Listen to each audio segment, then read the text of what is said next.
casi siempre nos damos cuenta con tiempo que los extremos son malos, los extremos son equivocados.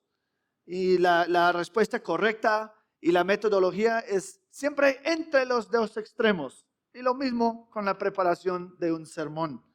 Si vemos las escrituras, vamos a ver que la preparación bíblica de un sermón requiere tanto esfuerzo humano diligente como una fuerte dependencia en el Espíritu Santo. Y mira, voy a repetir varias cosas que ya hemos escuchado en esta conferencia, pensando en el mensaje que dio ayer David, hablando de la dependencia del Espíritu. Vamos a hablar de eso. Y también de Luis, cuando está hablando del estudio y cómo analizar un pasaje. Bueno, la verdad, solamente voy a tener un bosquejo de 2 puntos. El primer punto es, hablando de la metodología de la preparación de un sermón bíblico, el primer punto es esfuerzo humano diligente. Esfuerzo humano diligente. Y por ese punto vamos a estar en 2 Timoteo 2:15. 2 Timoteo 2:15.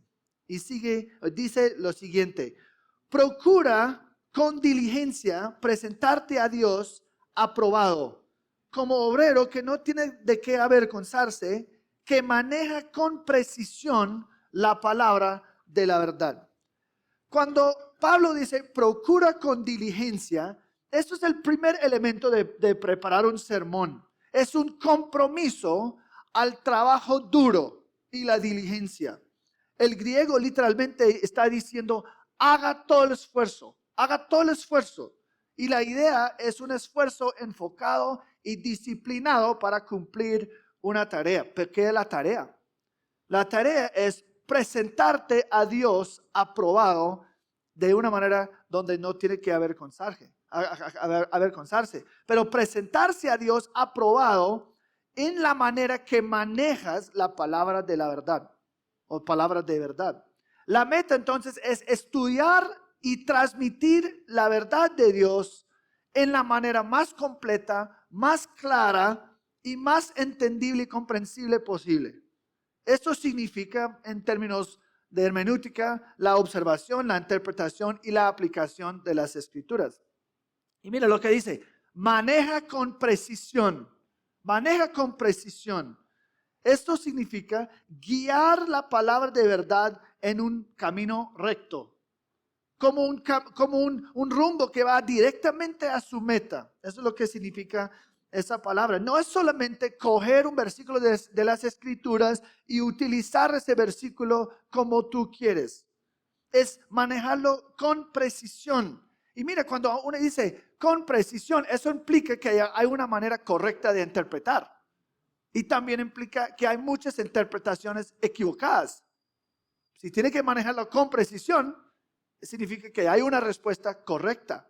Las escrituras no es como, la Biblia no es un texto fluido que significa algo diferente para él, algo diferente para él. Mira, ustedes quizás han estado en estos estudios bíblicos donde dice, ¿y qué tú crees? ¿Qué significa este pasaje de tu perspectiva? A mí no me importa qué significa de tu perspectiva, pero tampoco me importa qué significa de mi perspectiva. No es porque yo soy todo orgulloso, digo que mi perspectiva me importa mucho, pero no, a mí no me importa la perspectiva de nadie, solo el autor y lo que él quería transmitir a la audiencia original. Esto es la interpretación correcta. Hay una interpretación, hay muchas aplicaciones, pero hay solo una interpretación y eso no es un debate. Eso es lo que el autor original escribió a la audiencia original, punto. Y cuando dice la palabra de verdad, esta es la palabra de Dios. En algunos lugares en las escrituras usa la palabra de la verdad, esa frase para describir el evangelio. Y sabes que hay un problema. Tenemos que procurar diligentemente, manejar la palabra con precisión, pero aquí es donde tenemos un problema. La diligencia, la obra diligente es duro. Es duro. Hay muchas barreras a poder entender lo que dice un texto. Hay idiomas diferentes, hay culturas diferentes, hay costumbres y prácticas diferentes, hay geografía diferente, etc. La buena noticia, sin embargo, es que es posible superar las barreras. Es posible superar las barreras, pero requiere mucho esfuerzo, mucho estudio y mucho tiempo, como Don Luis estaba explicando ayer. Y si ustedes han comenzado en el camino hacia la preparación de un sermón bíblico, ustedes saben que esas barreras hermenéuticas no son las únicas barreras que nos enfrentamos. También nos enfrentamos nuestro propio pecado. Nuestro propio pecado. Muchas veces estamos confrontados con nuestra propia pereza. Con la pereza que realmente no quiere estudiar. Y mira, no tenemos que pensar como tanto. Mucha gente, muchas iglesias falsas son malas. ¿Por qué? Porque yo prefiero que el pastor me dice. Yo prefiero que me diga lo que significa. Yo no quiero estudiar, no, la gramática. Pues yo sobreviví el colegio. Yo no quiero seguir estudiando la gramática. Eso cuando yo tenía 10 años, eso fue el momento. Pero bueno, es difícil por nuestro propio pecado. Y ¿sabes qué? También no es solamente la pereza, es el orgullo, la soberbia. ¿Por qué? Porque a veces comenzamos con un texto y ni siquiera hemos estudiado el texto y ya sabemos que vamos a predicar. Que yo recuerdo que cuando yo era joven yo escuché un sermonazo acerca de ese versículo y yo voy a decir tantas cosas. Y después uno comienza a estudiar y te da cuenta, realmente este texto no dice nada que yo iba a predicar. Y yo no voy a mentir, varias veces en los últimos años, yo he tenido la idea, es que yo estoy animado de predicar tal texto que viene más adelante en 1 de Pedro, y yo voy a predicar, ya sé, ya está preparando el sermón, y yo estudio y yo digo, abandona todo lo que iba a decir, porque el texto no dice esto. Y eso te humilla.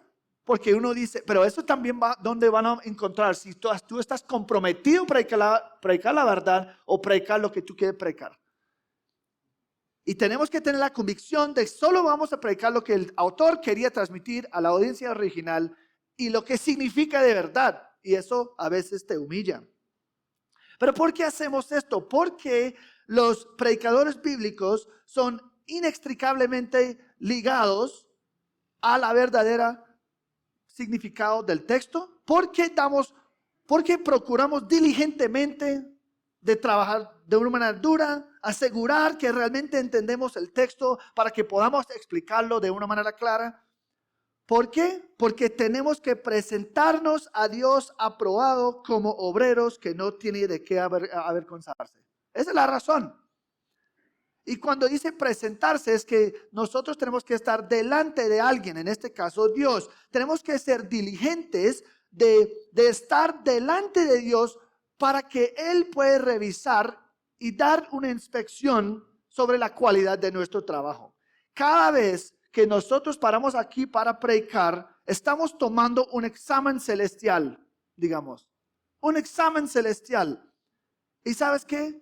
El éxito del pasado no es una garantía del éxito de mañana. Es decir, no, pero yo prediqué 2 años de sermones bíblicos. No importa.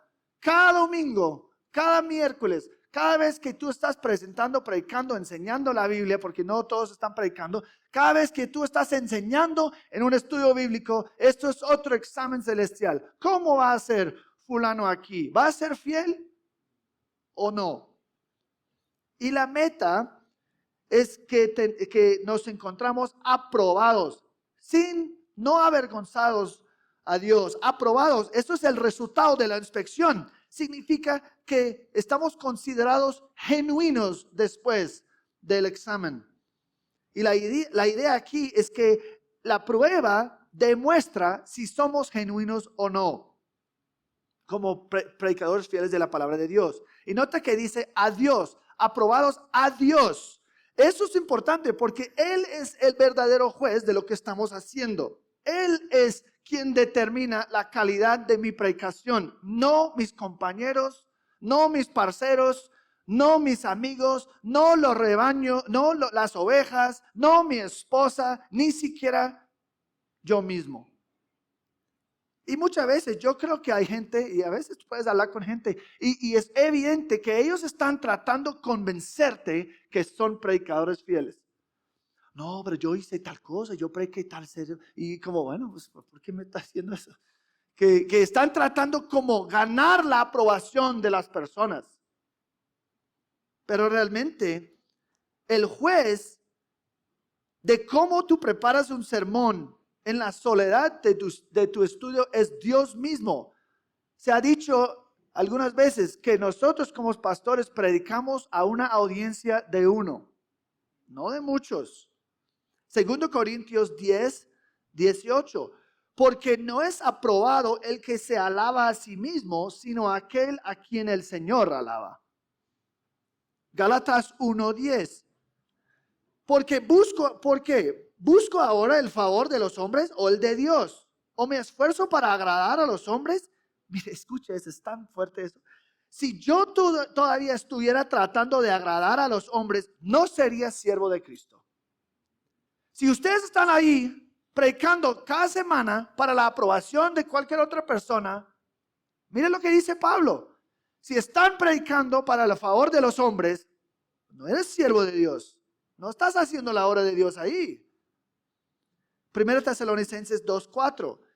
Sino que así como hemos sido aprobados por Dios para que se nos confiara el evangelio, así hablamos, no como agradando a los hombres, sino a Dios que examina nuestros corazones. Así que una y otra vez la Biblia está presentando, nosotros predicamos para una audiencia de uno, y es Dios. Y en 2:14, el versículo antes, Pablo, él hace este mandato, esta carga, dice, en la presencia de Dios. Eso significa que vamos a dar cuentas, vamos a rendir cuentas por cada sermón que predicamos. Y esto agrega un elemento de presión a lo que estamos haciendo. También nos motiva hacia la excelencia y la precisión. Y mira, yo he escuchado a algunas personas en Cali que han dicho que a veces me asusta predicar porque yo sé que aquí es que tiene que tener un nivel súper alto y muy bíblico. Y yo digo, eso es bueno, no debes perder ese temor. Ustedes tienen que entender, nosotros tenemos que predicar, tomar muy en serio la predicación. Y mi preocupación es que hay muchos que no toman tan serio esa carga. Y lo hacen porque, no, bueno, lo voy a hacer. Entonces, si preparo o no, pues ¿qué no importa? Porque realmente no es tan grave el asunto. Y mira, dice, como obreros. Y esa palabra es interesante porque no tiene nada como chévere de esa palabra. Él como obrero es como, bueno, como un tipo ahí, un obrero en el campo que está cosechando los frutos. Y yo creo que puedes tener algo que ver mostrando Timoteo que mira, aunque tú eres pastor, aunque tú eres líder, pues al final del día solamente tú eres un obrero haciendo lo que tiene que hacer. El hecho que eres pastor o líder no te exenta de los rigores del trabajo, del trabajo duro. También es difícil explorar la gramática, hacer la investigación, discernir la verdad. Muchas veces la gente dice que, pero cuando tú lo prediques suena muy fácil. Yo no sé si ustedes han escuchado eso, es como predicas un sermón y que, pues la verdad yo creo que yo pudiera haber predicado eso. Y yo creo que, bueno, eso es algo positivo porque eso significa que has hecho algo complicado, suena fácil. Es como el atleta, el futbolista que hace que lo difícil parezca fácil debido a su maestría. Y yo sé que es fácil, ¿no? Como que nosotros vemos Lucho o vemos como James y hace un pase tremendo y nosotros dijimos que no, la verdad yo pudiera haber hecho eso. Qué complicado es. Mira, es que tenía todo el día y John Córdoba cuando está comiendo otro gol, uno dice que no, ¿cómo así? ¿Cómo es que no puede hacer eso? Pero los que son súper buenos, uno mira a Messi, Cristiano y dice que no, yo estoy súper animado, que vamos a jugar con los amigos aquí en la cancha sintética. ¿Y qué pasó? Que no, yo vi el video y Messi lo hizo fácil y yo lo hago y yo es como tropiezo y me caigo y que no, pues la verdad, mal. No, yo juego mucho, pero usted es mal. Pero el punto es, alguien que pone mucho esfuerzo, lo hace para que parezca fácil, pero no es. La idea es que Timoteo es un obrero normal, pero también eso nos da una pista o una idea de que él tampoco, siendo un obrero normal, él no puede controlar los resultados ni hacer la obra sobrenatural que está conectado con la predicación. Y dice que no tiene de qué avergonzarse. Pero ¿qué es la vergüenza? Son sentimientos negativos o conectados con culpa. Es decir, si yo he hecho algo deshonrado, me siento mal o deshonroso. Y mira, yo quiero decirles, si ustedes no pueden parar en el púlpito y decir, así dice el Señor, porque no estudiaste el texto, no deben estar predicando. Santiago 1:19, estos lo saben, mis amados hermanos, pero que cada uno sea pronto para oír, tardo para hablar y tardo para la ira. No está hablando de como mencionó alguien anteriormente. No, es que no, yo necesito responder menos a mi esposa. No, tardo para hablar significa que yo no debo estar ahí, pues como dame la oportunidad. Ahí a veces son personas que súper afanados a hablar y eso siempre me preocupa. Porque la Biblia dice, tardos para hablar. Y Santiago 3:1, que no se hagan maestros muchos de ustedes, sabiendo que recibiremos un juicio más severo. Y si usted no tiene una convicción fuerte de lo que el texto realmente dice, ¿sabe lo que va a pasar? Ustedes van a estar ahí y van a comenzar a hablar de tu tema favorito. Y a veces así, los pastores, y es que cada semana otra vez estamos hablando de este tema, pero el tema no es el evangelio, el tema es cualquier cosa que moleste al pastor esa semana tras semana, otra vez molesta por eso. Y porque no saben qué dice el texto. Y por eso dicen, usen el texto como una brinca para realmente, bueno, estamos hablando de hijos. Que me trae el próximo punto que es tal cosa, que no tiene nada que ver con el versículo. Y uno dice, ¿cómo llegamos acá? Claro, porque no hizo el estudio. No tiene la convicción de realmente lo que dice el texto. Y sabes que tarde o temprano vas a comenzar a predicar lo que la gente quiere escuchar. Pero si somos fieles y diligentes en la preparación del sermón, de la enseñanza, entonces nosotros podemos mantener la cabeza levantada, podemos dormir con una conciencia limpia, podemos ser orgullosos, no de una manera pecaminosa, de lo que hemos hecho, sin importar cómo está recibido o los resultados que trae. La implicación aquí es claro, si no hacemos esto, si buscamos atajos, si no preparamos diligentemente, entonces tenemos toda razón de avergonzarnos. Debemos sentirnos mal, sabiendo que hemos fracasado en la tarea. Yo recuerdo cuando estaba en el seminario, uno a veces se siente como abrumado con la cantidad de tarea y todo el estudio, leyendo libros, un monte de libros de 4 o 5 mil páginas cada semestre, y uno dice que no, yo no puedo esperar hasta que me gradúe para que yo no tenga que hacer más así, que puedo descansar por fin. Y el profe dice, bueno, cuando ustedes son pastores y usted cree que después del seminario va a terminar el trabajo diligente, mal, equivocados, eso realmente es el resto de tu vida. Y uno dice, pues el resto de mi vida. Ser pastor es un compromiso del trabajo duro. ¿Y sabes qué? Cada vez, a veces se llama la esclavitud del domingo. La esclavitud del domingo. Uno estudia, prepara y tiene un sermón. Y estás ahí como por fin terminó como mi manuscrito. Predicas el sermón y te sientes aquí con gran alivio. Pero en Bogotá no tanto porque hay otro servicio. Así que hay que predicar 2 veces. Así que eso es más duro, ¿no? Pero en Cali lo predicas una vez y te sientas y terminé. Un día, quizás, lunes, y después otra vez. Yo siempre digo a las personas en IBCC, ustedes son demasiado exigentes. Ustedes quieren un sermón cada domingo. Y ellos dicen que no, es un festivo, vamos a la finca, vamos a hacer tal cosa. Y como, bueno, es festivo para ti.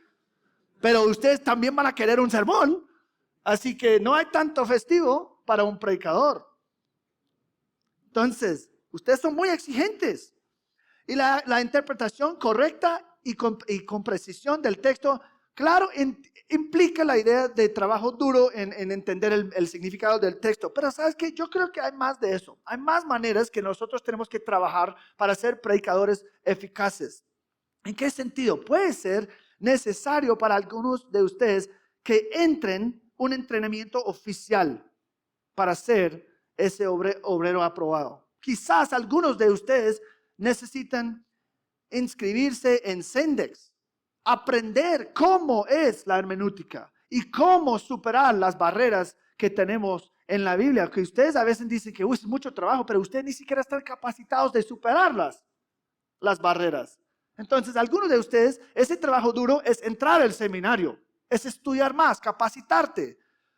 Pero para otros de ustedes saben cómo estudiar, ustedes saben cómo sacar el significado del texto, pero usted no tiene ni idea cómo predicar. Tus sermones son demasiado reaburridos, como escuchando como un comentario vomitado ahí. No, pero Pablo escribió una pluma y la tinta de esa pluma fue importado de otro. ¿Qué está pasando aquí? ¿Quién importa? ¿Qué tiene que ver? Pero yo ya aprendí todo eso. Claro, pero todos están dormidos, así que nada está aprendido, nada está aprendiendo nada. Algunos pastores enseñan la verdad, pero se meten tanto en los árboles que pierden el bosque. Es que tan enfocado en un árbol que pierden el bosque. Es que pierden el punto del pasaje, explicando tanto detalle de todas cosas. Hablando del griego, y como Santi mencionó ayer, ese predicador es muy inteligente, no entendí nada, pero suena que él sabe el griego. Chévere, pues no me impacta nada la vida, pero bueno, por lo menos sabe griego. Otros, no tanto eso, pero ustedes necesitan aprender en cómo organizar lógicamente tus mensajes para que tienen sentido. Otros necesitan mejorar su oratorio para que puedan ser un comunicador más efectivo. Otros necesitan pensar no solamente en describir lo que dice el texto, sino cómo aplicarlo también. Algunos explican bien, pero no tienen ni idea cómo aplicarlo.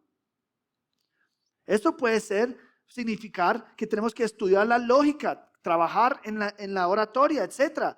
Y pues ciertamente va a requerir mucho trabajo. Debemos buscar como predicadores, ¿qué tengo que hacer yo para ser el comunicador más efectivo para las personas que están escuchando? Sin embargo, tenemos que decir, no importa tu destreza en la oratoria, tu carisma, ni el discurso excelente que tienes, eso no significa que Dios está glorificado con tu predicación, ni tu mensaje. Y hay mucha evidencia de eso. Las iglesias más grandes aquí en Bogotá, ¿son iglesias de sana doctrina? No. Uno puede ser un hereje, un buen orador, y puede tener 20,000 personas cada domingo. Y sabes que a veces son muy buenos. Ellos tienen sus seguidores, miles o millones de seguidores en línea. Están seguidos y adorados por miles, pero son fracasos totales en los ojos de Dios. Casi todas las iglesias más grandes en el mundo están liderados por carismáticos, oradores. Pues mira, uno no tiene 25, 30,000 personas si no eres un buen orador. Eso es verdad. Entonces hay más que eso. ¿No es? Pero tampoco quiero decir que no es importante. Algunos de nosotros podemos mejorar en esas cosas, pero no es todo. Aunque el esfuerzo diligente está requerido por nosotros o por nuestra parte, nunca podemos hacerlo sin, número 2, una dependencia en el Espíritu. Eso es el segundo elemento. Debemos trabajar diligentemente, debemos buscar la manera de ser el mejor orador posible para que la gente entiende, pero eso no es suficiente. Hay que depender completamente en el Espíritu Santo. Vamos ahora a 1 Corintios 2, 4 a 5. 1 Corintios 2, 4 a 5. Y Pablo dice, y mi mensaje y mi predicación no fueron con palabras persuasivas de sabiduría, sino con demostración del Espíritu y de poder, para que la fe de ustedes no descanse en la sabiduría de los hombres, sino en el poder de Dios.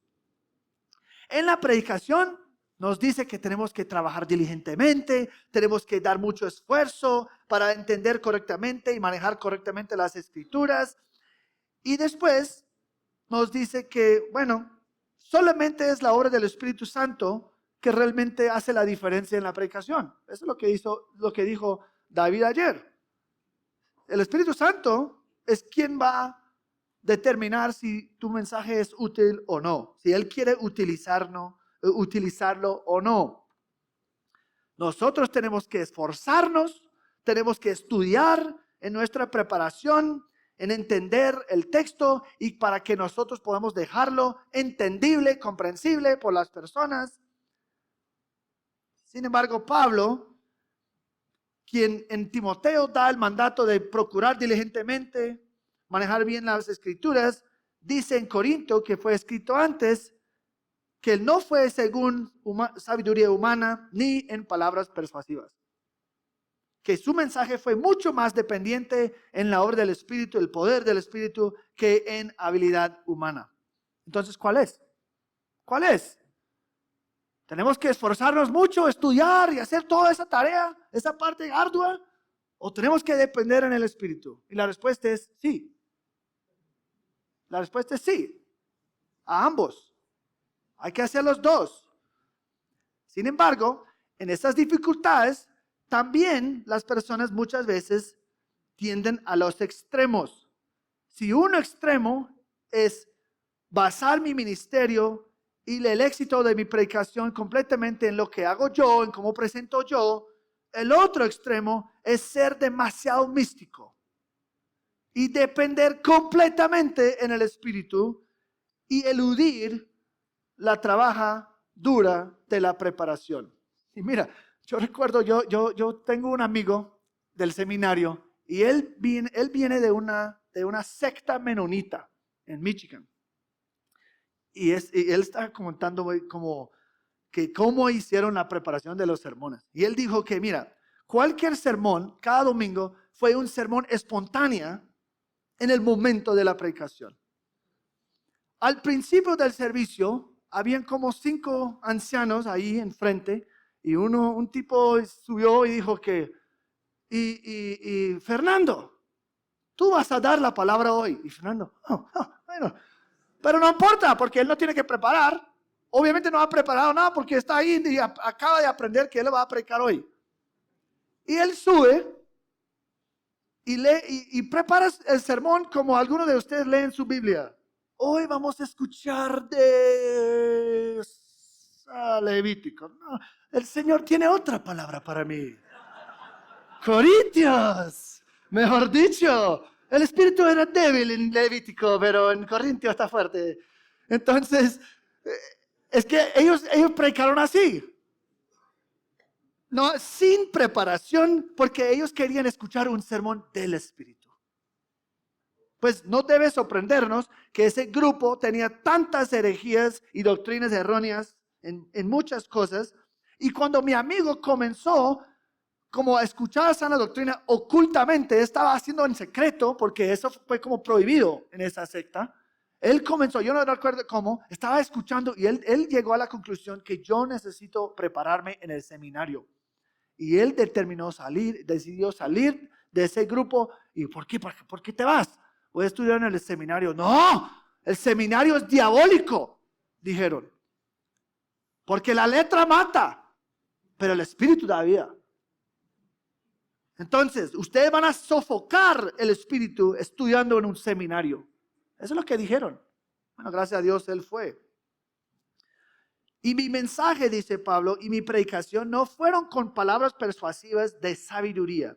Y aquí Pablo lo que está diciendo es, él está recordando el momento que él llegó en Corinto. Él está recordando su entrada en Corinto, cómo la iglesia nació la iglesia en Hechos 18. Y está recordándolos de sus de sus comienzos, sus principios. Y en 2:3 Pablo dice que él vino con temor y mucho temblor. ¿Pero de qué tiene miedo? Pues yo creo que si evaluamos la vida de Pablo, yo no creo que tenía miedo de sufrir, porque él sufrió bastante y siempre estaba como, bueno, pues yo tengo que sufrir, yo lo voy a sufrir. Yo no creo que tenía temor del rechazo de los corintios, ni las consecuencias de su mensaje. No, Pablo más que todo tenía temor, lo mismo que debemos tener nosotros, que él iba a depender solamente en sí mismo, en sus propias habilidades retóricas, en vez de la gracia de Dios. Él tenía miedo que los corintios lo escucharan predicar, estar asombrados con su retórica, su habilidad de predicar, y ellos enfocarían más en él, el predicador, que el verdadero poder, que es la cruz, el evangelio. Eso fue el temor de Pablo.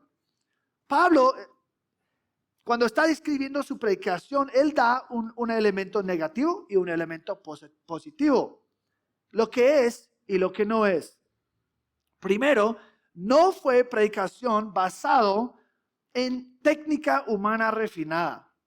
Realmente lo que estaba atacando era la idea griega en ese momento, como ellos estaban obsesionados con la oratoria. Y vemos esto en 2 Corintios. Estaban obsesionados con la retórica y ellos pensaban que eso realmente es donde quedaba el poder verdadero. Inclusive despreciaron y se burlaron de Pablo por su falta de habilidad. En 2 Corintios 10:10, porque ellos dicen, sus cartas son severas y duras, pero la presencia física es poco impresionante y la manera de hablar despreciable. Entonces en Corintio ellos estaban, pues Pablo, y mejor dicho, ellos, los oradores de 2 Corintios, ellos cobraban por sus mensajes. Y el hecho que Pablo no cobraba nada, ellos dijeron, bueno, en esa etapa, si alguien cobraba por su mensaje, lo más que cobraba, lo más valioso era el mensaje. Entonces el hecho que Pablo no cobraba nada, ellos dijeron y esto te muestra el valor del mensaje. Entonces, y por eso dice varias veces, Pablo dice ¿y qué fue mi ofensa? ¿Que no te cobré? Pero ellos estaban obsesionados con la oratoria. Esto no significa, ojo aquí, esto no significa que Pablo no quiso persuadir sus oyentes. No significa que Pablo no usaba ilustraciones, metáforas, analogías, etcétera, para dejar claro su punto. Claramente él lo hizo mucho, con mucha frecuencia. Los hombres de Listra, recuerda qué pasó cuando ellos vieron Pablo en Hechos 14, ellos dijeron, eso es el dios Mercurio. ¿Por qué? Porque él hablaba y el Mercurio era el mensajero de los dioses. Entonces, obviamente hablaba algo. Y sabemos también, después de su conversión en Hechos 9, dice, Saulo seguía fortaleciéndose y confundiendo a los judíos que habitaban en Damasco, demostrando que este Jesús es el Cristo. Pues obviamente requiere persuasión y destreza lógica para poder tomar argumentos del Antiguo Testamento y probar que Cristo es el Mesías. Eso requiere talento, eso requiere estudio. Entonces Pablo no está diciendo, bueno, pues que yo no quería usar ninguna técnica humana, ilustraciones, metáforas, no, pues solamente el mensaje. No, él usaba esas cosas, pero no dependía de esas técnicas.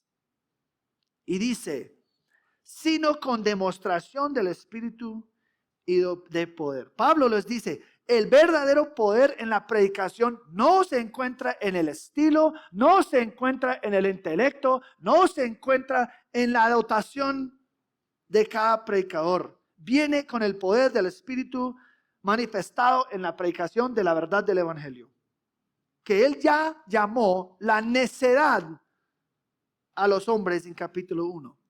Entonces, ¿qué es el poder? Estoy predicando en el poder del Espíritu. ¿Qué es ese poder? En 2:2 nos dice, yo vine Jesucristo y este crucificado. el mensaje de la cruz. Vamos a 1 Corintios 1, porque eso nos da más detalle. 1 Corintios 1, 18. Recuerda, la pregunta es, que él dijo, yo no vine predicando con palabras y técnicas humanas de persuasión y toda la sabiduría humana, sino en el Espíritu, en el poder del Espíritu Santo. En 1 Corintios 1, 18 dice, porque la palabra de la cruz es necedad para los que se pierden, pero para nosotros los salvos es poder de Dios. En 1 Corintios 1, 20 a 25, él sigue. ¿Dónde está el sabio? ¿Dónde está el escriba? ¿Dónde está el que sabe discutir en este siglo? Pues esos son ejemplos clásicos de la sabiduría humana. ¿No ha hecho Dios que la sabiduría de este mundo sea necedad? Pues ya que en la sabiduría de Dios el mundo no conoció a Dios por medio de su propia sabiduría, agradó a Dios mediante la necedad de la predicación salvar a los que creen. Porque en verdad los judíos piden señales y los griegos buscan sabiduría, pero nosotros predicamos a Cristo crucificado. Entonces, ¿qué está contrastando ahí? La sabiduría que buscan los griegos y Cristo crucificado, piedra de tropiezo para los judíos, necedad para los gentiles. Sin embargo, para los llamados, tanto judíos como griegos, Cristo es poder de Dios y sabiduría de Dios. Porque la necedad de Dios es más sabia que los hombres y la debilidad de Dios es más fuerte que los hombres. Romanos 1:16 también nos dice, ¿qué es el poder? Porque no me avergüenzo del evangelio, pues es el poder de Dios para la salvación de todo lo que cree, o todo el que cree. Y Pablo aquí está hablando con ellos en Corinto diciendo que, mira, ustedes son evidencias del poder en que yo prediqué, porque existe una iglesia, porque el Señor los salvó.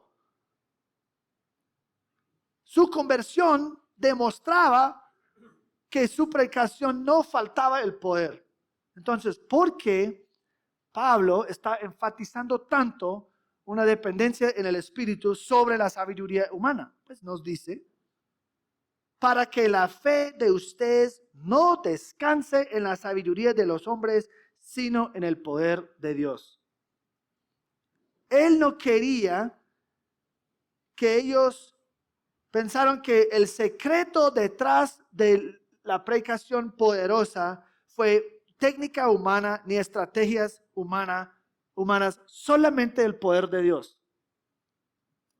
Yo creo que aquí yo puedo decir, David, pues venga y repite lo que dijiste ayer, porque él es lo que predicó ayer.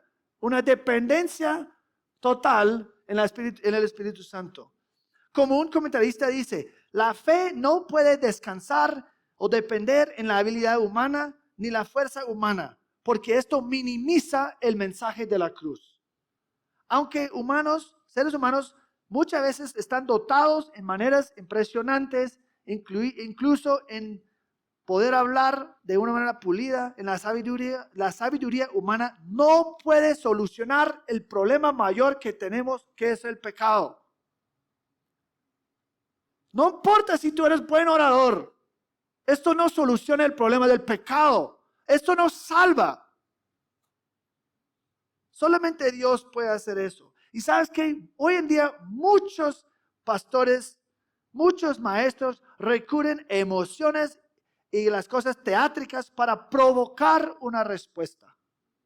Manipulan por la música, tratan buscar y apelar a la sensualidad de los oyentes. Pues ¿quién no le gusta sentir piel de gallina cuando están cantando una canción? Y mejor cuando es un sermón, pero es más fácil si mientras estoy predicando el pianito está tocando algo también. El piano, mejor dicho, es que lo que estoy perdiendo en este momento. ¿Dónde está el pianista ahí? Que ese sermón sería potente con eso. Pero no por lo que estoy diciendo, pero por la emoción, por la manipulación.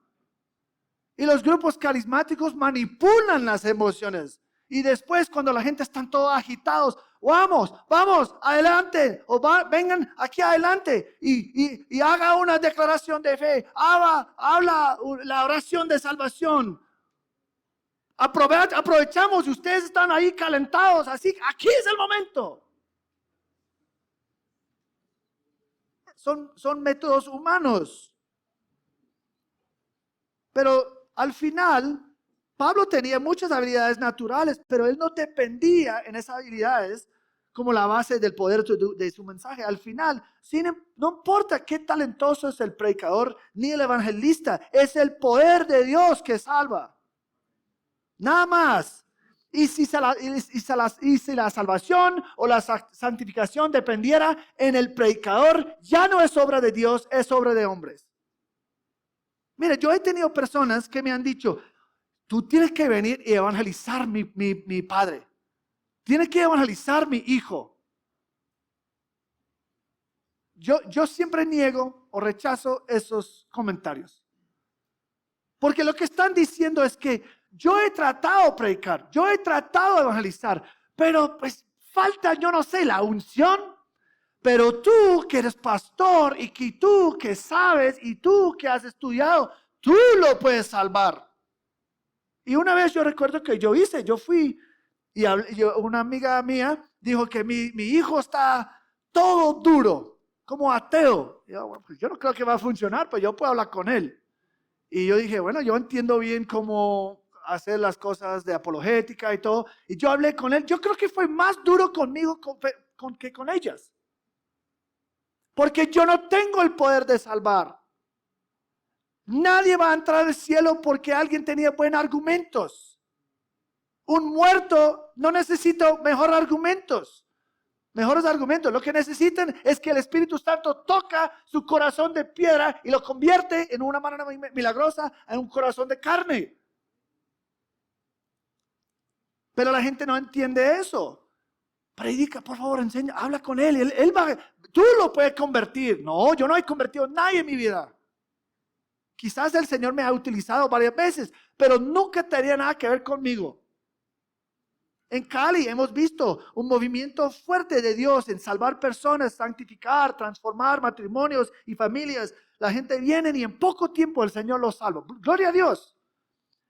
Y cuando uno está tentado a pensar, que estamos haciendo algo aquí, llega la persona que ha estado en la iglesia más tiempo que yo. Pastor, yo tengo tal problema y no entienden ni siquiera el evangelio. Y no son salvos. ¿Qué pasó? Esta persona lleva 3 meses en la iglesia, transformación total. Esta persona lleva 4 años totalmente muerto en sus delitos. ¿Qué es la diferencia? Yo creo que el Señor es muy generoso y bondadoso en hacer eso. Porque uno no puede decir, pues tiene que ver conmigo, tiene que ver con mi predicación o mi consejería. Yo puedo aconsejar a alguien, yo digo, pues que eso fue un muy buen consejo.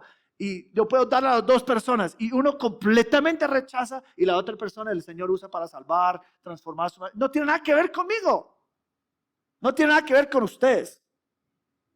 Porque ustedes no tienen el poder. Solamente el Espíritu Santo puede hacer eso. La salvación, la santificación es una obra del Señor, no de nosotros. Y sabes que a través de las técnicas humanas, a través de las estrategias humanas, las personas sí pueden hacer cambios externos, morales, pero el corazón sigue igual. Los deseos y los afectos siguen igual, porque solamente el Señor puede cambiar eso. Por eso yo siempre he dicho, no existe una persona que ha sido ayudado por la psicología.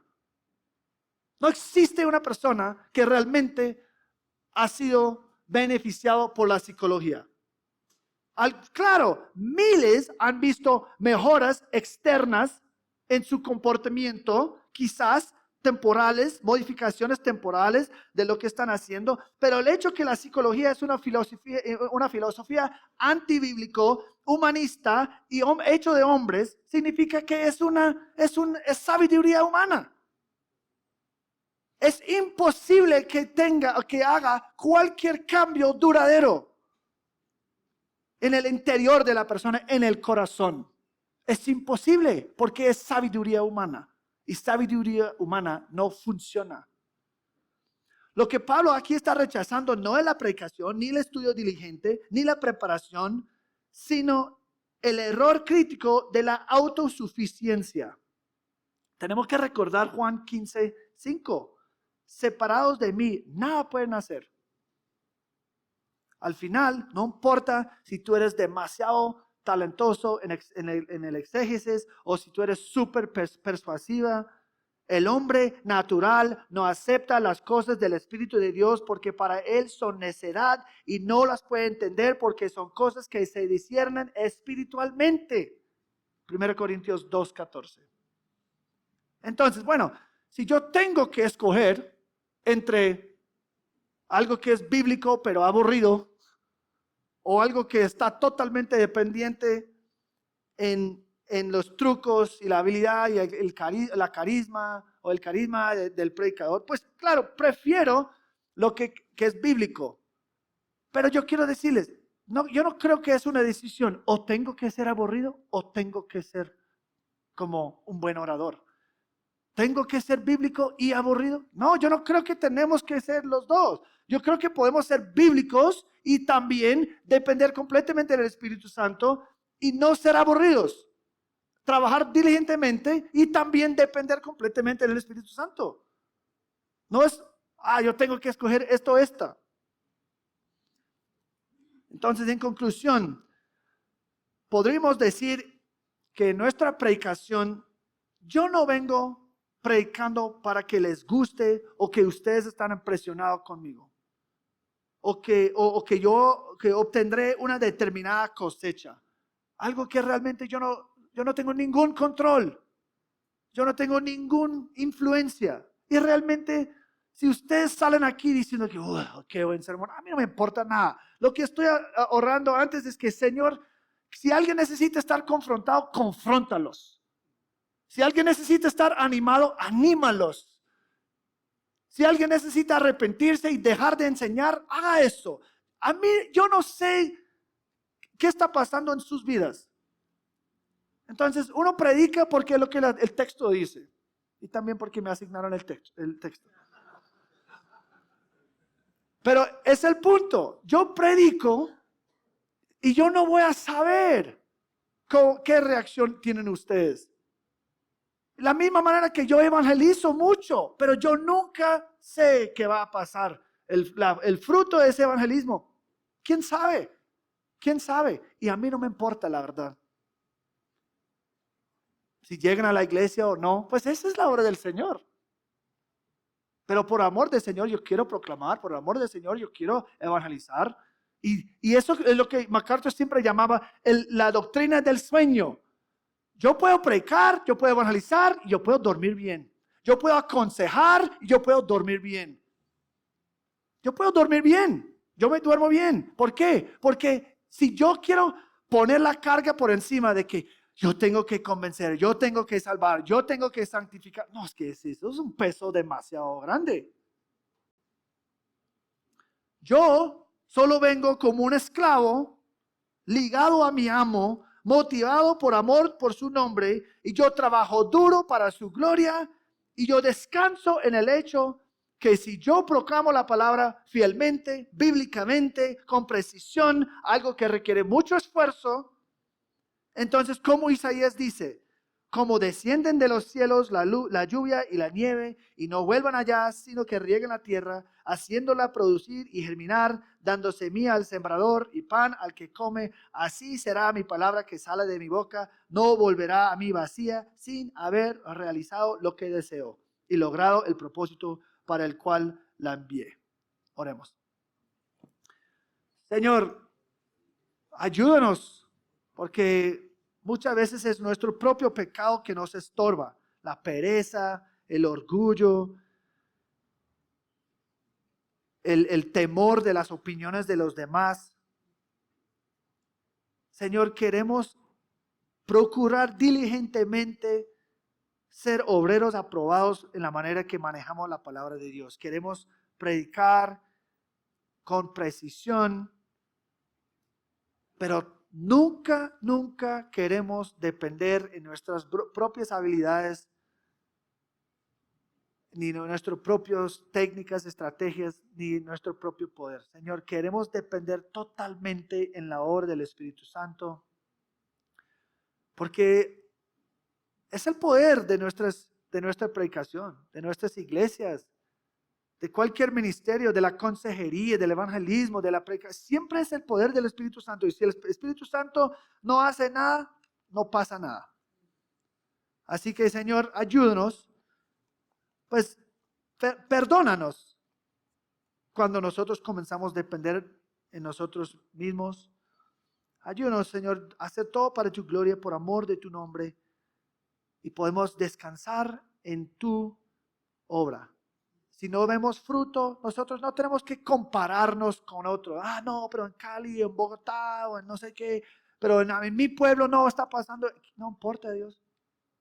Tú determinas quién salvas, y ningún escogido desde antes de la fundación del mundo no va a ser salvo, y cada elegido va a ser perfeccionado, según Filipenses 1:6.